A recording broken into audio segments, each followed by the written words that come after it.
Welcome. We need one another when we mourn and would be comforted. We need one another when we are in trouble and afraid. We need one another when we are in despair, in temptation, and need to be recalled to our best selves again. We need one another when we would accomplish some great purpose and cannot do it alone. We need one another in the hour of success, when we look for someone to share our triumphs. We need one another in the hour of defeat, when with encouragement we might endure and stand again. We need one another when we come to die and would have gentle hands prepare us for the journey. All our lives we are in need, and others are in need of us.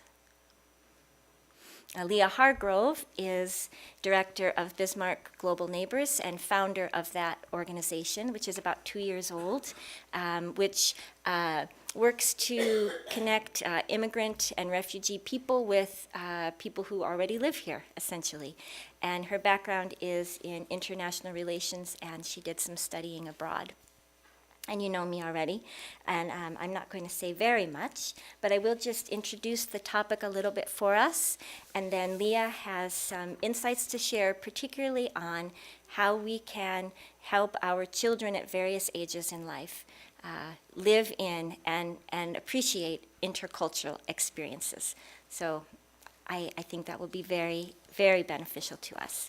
So I will just open us by saying, in my understanding, in my beliefs as a Unitarian Universalist person, intercultural experience and expression is very much who we are as Unitarian Universalists. We have 7 principles. The first one is about the inherent worth and dignity of every person. There's not a little asterisk that says, as long as they look like us, or believe like us, or practice like us, or even share the same values. Our 7th principle is an honoring of the interconnected web of all existence. Again, with no asterisk, that means all of us. And right in the middle, holding that middle place, is a principle about supporting the free and responsible search for truth and meaning that each person, each family, each culture is engaged in. So this is profoundly meaningful work for us, and still challenging to do. As we learned with the drums, sometimes we have to stop and start and listen and try over. And it's not necessarily what we expected in the beginning. Good morning. Good morning. I did not miss yesterday that a lot of the people at the Cultural Competency Seminar were from this congregation. For being a small congregation, you guys are everywhere. every time I get like a volunteer from another you. So thank you for being so active. It is noticed by the rest of the community. So I'm talking about how to raise intercultural children, and I'm going to be talking about it from the perspective of the host culture. And I want to go ahead and say, when I say host culture, I'm going to be talking about what we see when we look around North Dakota. But none of us in this room are going to miss the fact that we are not actually the original host here. North Dakota has its own kind of dynamic, and that there are people living here long before European Americans came. And now we see ourselves as the host culture because there are so many of us, and we tend to be in positions of power. But there is a host culture that came before us that we also need to respect and reach out to. I wish Cheryl was here to give that perspective. I don't have the same knowledge or wisdom to speak from that, but I'll speak from what I can, what I do have in my own life. So talking about how to raise intercultural children, I'm a parent. I've got 2 little people. I've got a 4-year-old and a 2-year-old, and the 4-year-old tends to say whatever is on his mind. So we've already had lots of discussions about people of different cultures, people that look differently, cook differently, play differently from us, and it's given me a lot of insight into things that are invisible in my own life about why I live certain ways and why I do certain things that he will point out. So I'll be drawing a lot off of that. If you have little kids, and I'm going to use general terms: little kids, middle kids, big kids, because everybody knows the children in their own lives and what their maturity level is. But I'm assuming little kids is kind of elementary and down. The main thing that I think families can do and guardians can do is exposure. So exposure is big. Encouraging having friends from other cultures. Taking your kids to festivals. Has anybody been to the InterCultural festival we have here? We've only had 2 of them, so yeah, you might not have heard of it yet.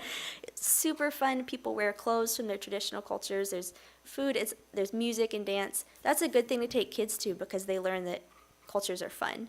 They're not asked to think about deep thoughts, just to have fun and see it's good to be different.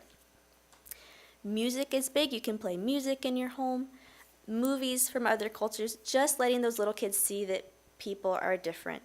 In North Dakota, we don't have a whole lot of that. I think there's more than there used to be. So you have to be kind of proactive in taking your kids out, letting them see other things, and especially bringing those things into your home. Because it's one thing to take your kids out and say, oh, look at how these people live and how they dress, and that's really neat. But then if you don't bring it into your own home, you don't show that it's also valuable and it's worth something. It doesn't mean you have to pretend to take on things of another culture, but you can sit at dinner and listen to African music. You can watch a Bollywood movie and show that this is welcome in our lives, and we're happy to share this in our own lives. The biggest thing I think we can do for exposure, and this applies to grown-ups too, is exposing ourselves to other cultures in the context of our homes. Because that's where life happens, right? And that's where we learn our cultures. At the feet of our grandparents, at the table with our moms and dads. In-home is huge. So if you can meet friends from other cultures, and if they're not European cultures, I can almost guarantee they want you to come to their home. They want to share tea with you. They want to share meals with you. You probably don't have to call ahead of time. You can if you want. I know how we are in North Dakota, but I mean, that's our culture. Go over and take your kids there and let them see. And my Afghani friends, they stretch out a big tablecloth and we eat on the floor together. My friends from Senegal, we eat off one communal plate with our hands. Just letting your kids see that, and also to put them in the home where now the other culture is the host and you're uncomfortable and you don't know what to do, it builds a lot of compassion, because that's everyday life for people from other places when they come here. And then flip it. Bring people into your home.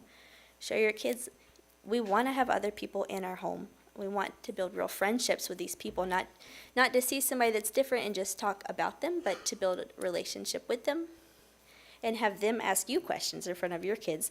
Why are you guys always so early to everything? Why do you do that? Why do you guys eat shrimp? That's really gross. Do you know what's in shrimp? Things like that.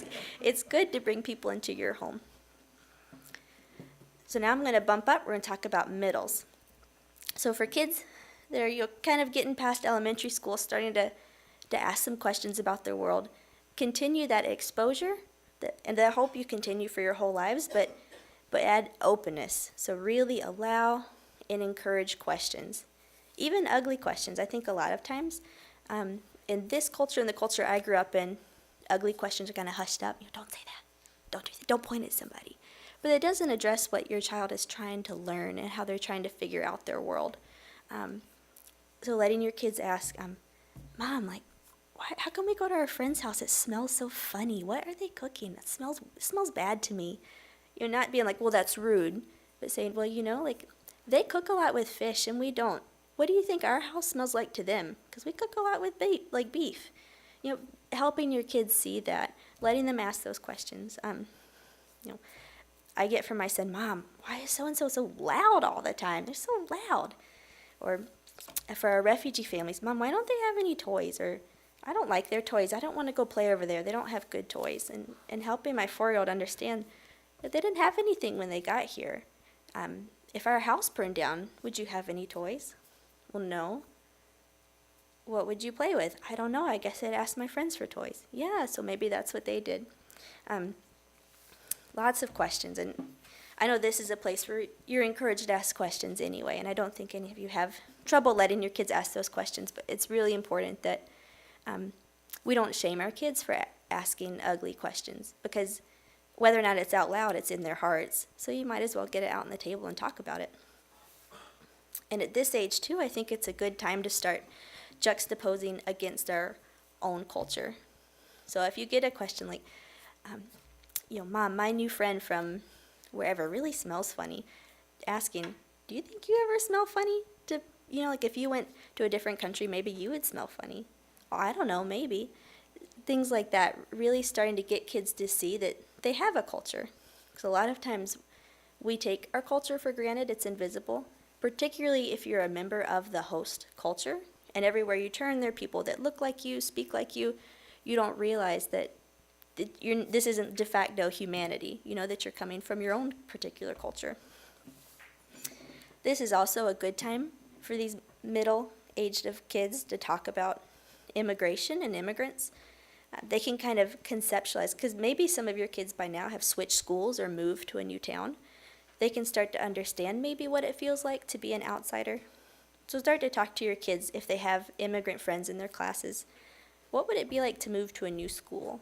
Or what would it be like if we moved to Mexico and you didn't learn Spanish ahead of time? Would you feel lonely? How would you play with kids? Help them understand and build some empathy.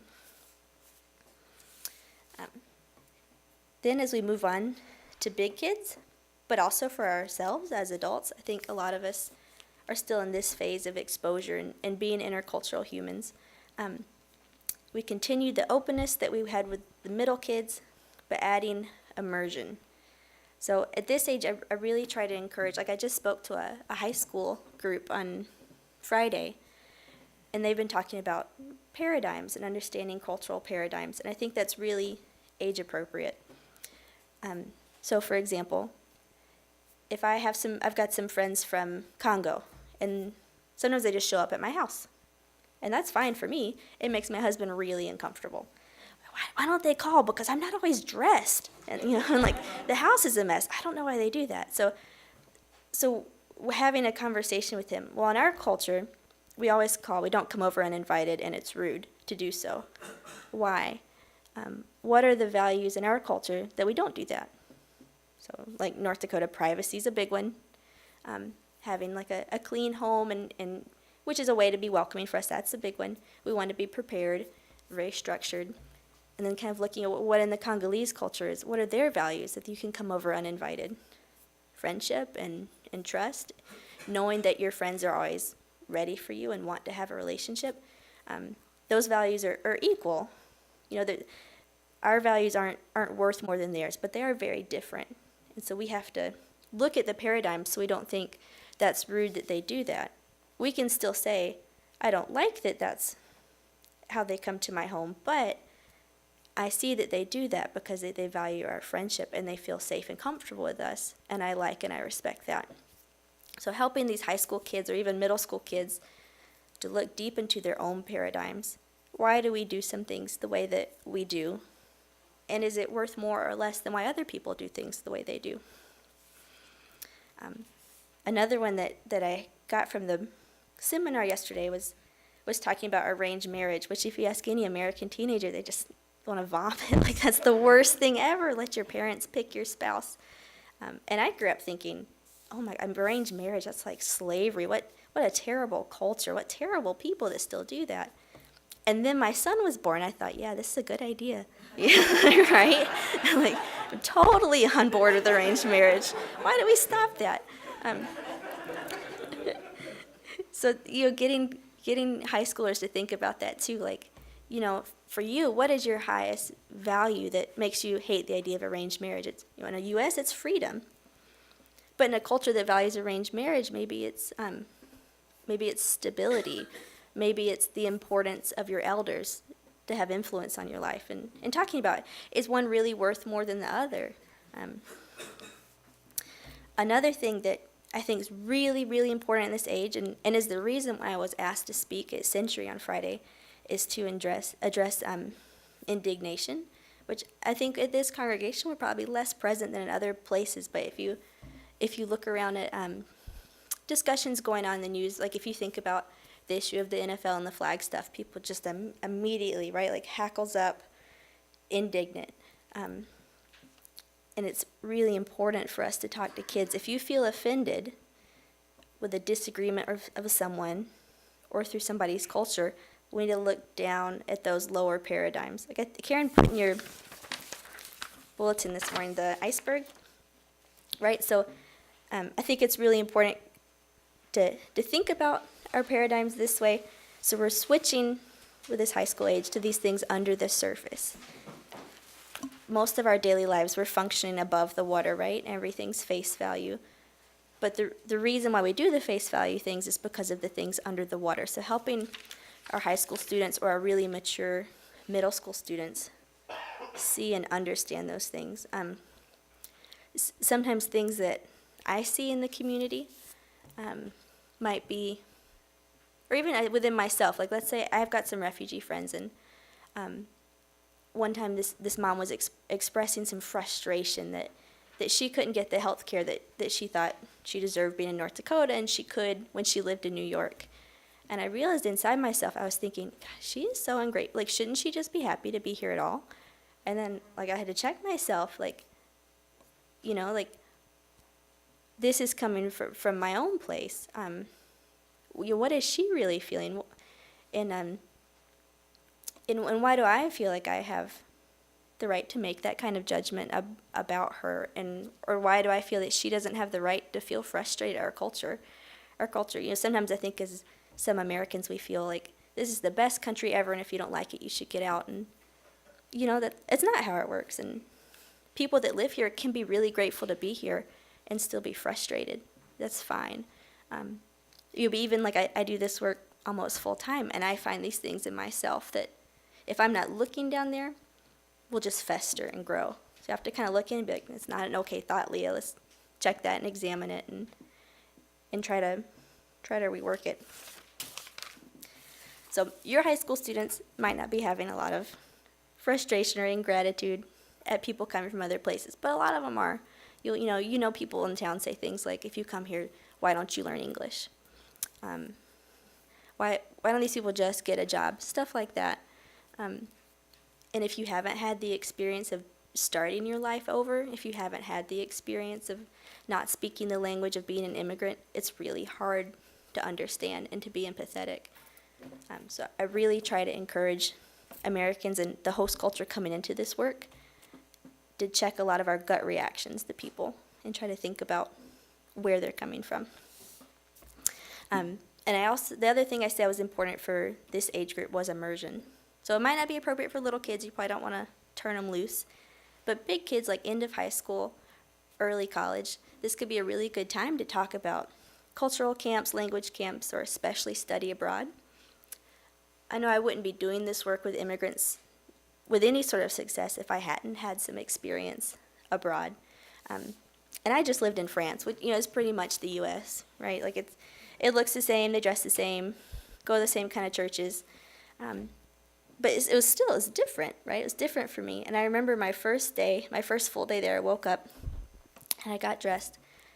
And I didn't want to go to the grocery store, which was down the street, because I only had blue jeans. And I thought, everyone is going to look at me and know that I'm an American. And like, it seems kind of silly, but I was 19, 20, and I really sweated it. I didn't want to go stick out and be an American. My French wasn't good. I didn't really understand how transportation worked. I went to the grocery store and I like filled up my cart American style. You know, you buy like all your groceries for the week. And then I remembered I didn't have a car, so I was like lugging it back to the apartment. And I realized pretty quick, like French people go every like 2 or 3 days and just take a little bit. But yeah, so there I'm in the street in my blue jeans, with like food for a family of 4, trying to get up into my room, things like that, and trying to figure out the bus system for the first time. French people are not quite as, I'll just say France is not quite as organized as America. So I went like 2 or 3 separate buildings before somebody finally told me, you buy your tickets on the bus. You know, just things like that made me realize when I come here, back to Bismarck, you know, what if you just moved here from the Ukraine or from Haiti and you have pretty limited English, or you don't have any technological skills? It must be really paralyzing to go out into the community. Has anybody here ever just totally picked up and dropped into like a different culture or different language group? Yeah, a lot. That's cool. Yeah, how many of you, when you got to the new place, had a lot of fear your first week? Yeah, right? Like, did anybody go already speaking some language or with some education? Yeah, was it still scary? Yeah. It's really scary. And if I think about our refugee friends that are coming here, some might not have completed much education at all. A lot of them don't have English. And then we expect them to figure out how to get to BSc for English class or how to get to appointments on the bus system. For all of us that have lived here a while, does the bus system make sense to you? Yeah, I don't, right? Like, I tell people all the time at my job, well, you could just take the bus here. And they say, have you taken the bus? No, no way. So there is a lot that it's hard for us to empathize with being an immigrant or being new if we haven't done it. So really, if you're able to encourage your kids to spend some time either in study abroad or a service trip, something. It doesn't have to be outside of the U.S. You know, there are lots of different cultural pockets within the U.S., but I just think without that experience in a different place, you can still be kind and compassionate, but I don't think you're ever really going to get how hard it is to be dropped into a new culture. It's a lot scarier than I ever could have imagined, and I was in a good spot to experience it. But now I'm glad I did go through it, so it gives me the empathy to understand that things that are so little can be really hard if you're a newcomer, if you're an immigrant.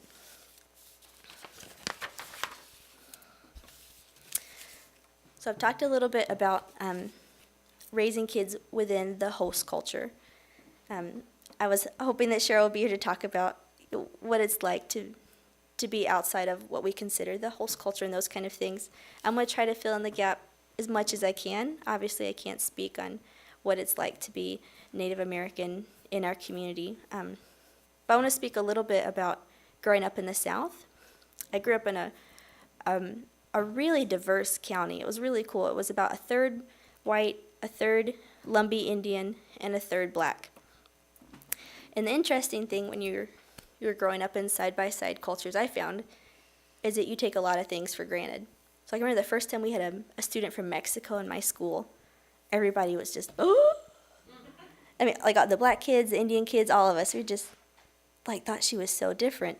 And we spent a lot of time getting to know her. We asked her lots of questions. We asked her about our language. But we didn't actually do that with each other. We kind of took for granted, since everybody's grandparents and great-grandparents had lived in the county forever, that we're all the same culture. But that's not true. On Sundays, the white people and black people went to a different church. The Lumbee Indians had their own powwow, and I don't think a lot of other races attended. We just kind of assumed we were all functioning the same culture. And then sometimes heads would butt when those things under the surface would come up, because we weren't having discussions about how we were different.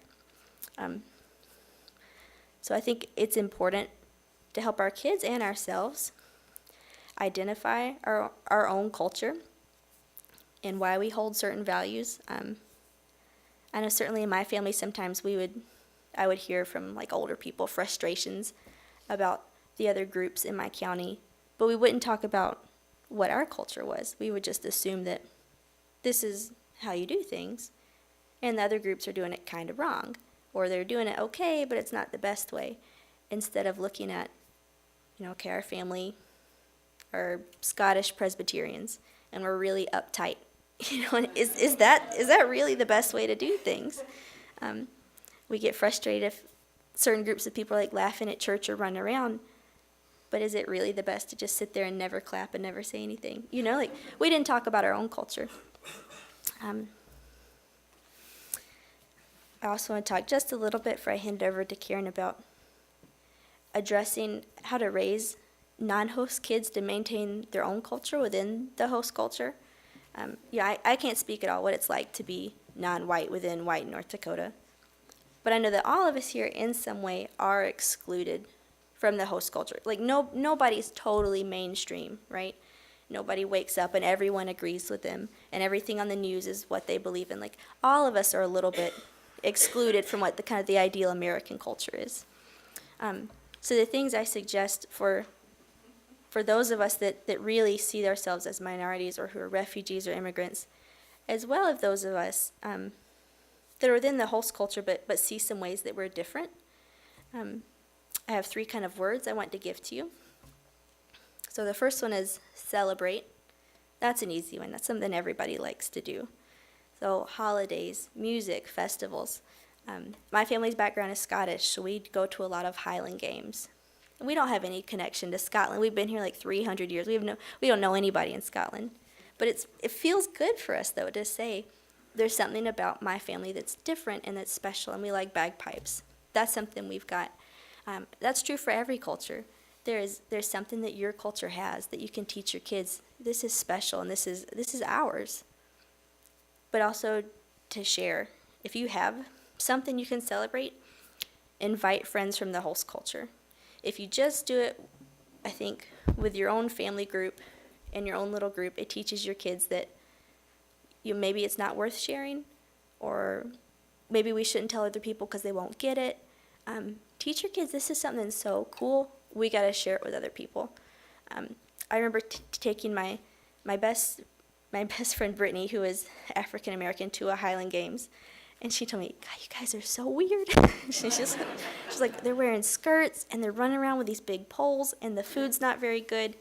But at the end of the day, I said, "Did you have a good time?" She said, "Oh yeah, that was so funny." So we both had a good time, and I felt good too. Like, I felt good sharing with her, like, this is something my family does, and it is kind of weird, but I'm glad you had a good time. A second thing is decorate. So celebrate, decorate. Be visual. I'm a pretty visual person, so I like having things in my home that remind us of our culture and of other cultures that we like to celebrate. Don't be ashamed. Like, if you guys ever drive down 7th Street about this time, like 11 o'clock, past the International Christian Fellowship, has anybody seen the Liberian women going to church? Are they gorgeous? They're just gorgeous. They are so proud. Like, they have beautiful fabrics, and I love that. Like, they're just wearing it. And not all of us have culture that we wear, but there are things maybe there are textiles we put on the wall. Maybe it's music that we play at home. Maybe it's like little charms we hang from our car mirror, whatever. Like, have it be something your kids can see so they can remember not only that it's something they belong to, but it's something they can show off. They don't, like, their own culture doesn't have to be something hidden. And my third word is elaborate. So celebrate, decorate, and elaborate. Be open and discuss differences. I think that people in minority groups have these conversations a lot more probably than we do, discussing why we do things a certain way, why it's important to preserve this. A lot of times in the host culture we don't. I've already said this, we take a lot of what we do for granted. But we need to talk to kids and to ourselves and to our friends from other cultures why we have differences. And if they're really all that important, what are the things that unite us? So those are my words. I'll turn it over to Karen, but I'm really happy to answer any questions after she's done. I really love to know everyone's feedback, and especially from those of you that are outside of the host culture, and what sort of things you can teach us about raising kids within your culture and within the outside world. Closing words. If here you have found freedom, take it with you into the world. If you have found comfort, go and share it with others. If you have dreamed dreams, help one another that they may come true. If you have known love, give some back to a bruised and hurting world. Go in peace. Namaste.